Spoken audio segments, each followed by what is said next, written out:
Hi there, my name's Staff Sergeant Andrew Burton from the Quesnel RCMP, and I'm here today to talk a little bit about target hardening. Recently, as a lot of people are aware, we've had a rash of theft from and of vehicles, and what I'd like to do today is to talk to you about a couple of tips that can make you less of a victim. So some of the things that we're encouraging people to do to prevent themselves from being victims of a crime is to not leave things in their vehicles. Now, this is not leave almost anything in your vehicle. We certainly encourage you to never leave car keys in your vehicle, a spare set up under the visor, anything like that. Don't do that. Don't leave your car running. Always keep your doors locked and your windows up. And if you have the ability to use a steering wheel immobilizer, some sort of anti-theft device like the club, those are all good deterrents to theft. As we said, some of the things that are most commonly stolen from vehicles are things that we carry with us every day, that we use all the time, that we don't often think twice about leaving inside our cars, such as a cell phone or a GPS unit, chargers, auxiliary cords that are sticking out, hanging from your stereo system, purses and wallets. We've had a lot of instances where people leave their purse or their wallet in the vehicle and then it gets stolen. If you're making your living with your tools, you're back and forth to the job site, don't leave your tools in the vehicle overnight. These are things that thieves are looking for and will definitely break your window for your tools. Cash, even loose change. Don't leave, we wouldn't leave a $100 bill on our dash, but we think nothing of leaving coffee money for tomorrow morning, a couple of toonies, loonies, quarters, things like that. Even cards for coffee shops. Don't do that. Those things are all make you more vulnerable. Simple things as cigarettes. We leave our cigarettes in the console.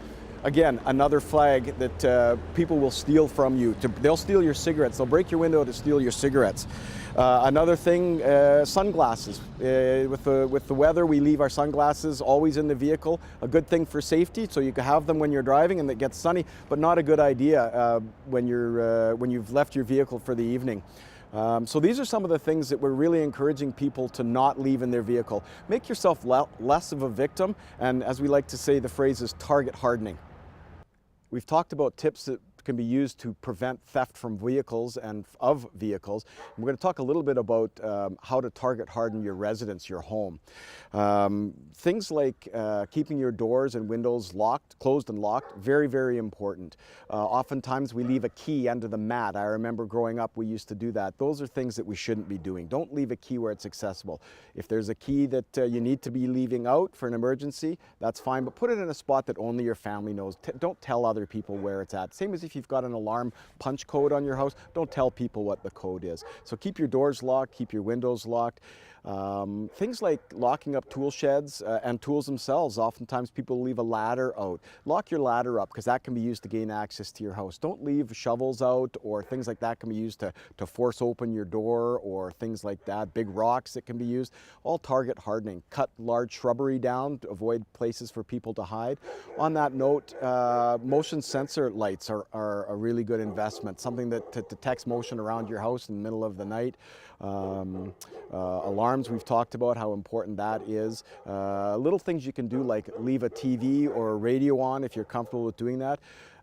You can buy you can buy timers that are relatively cheap to hook a lamp up to so that your lamp will come on, just to give the appearance that you're home during the day.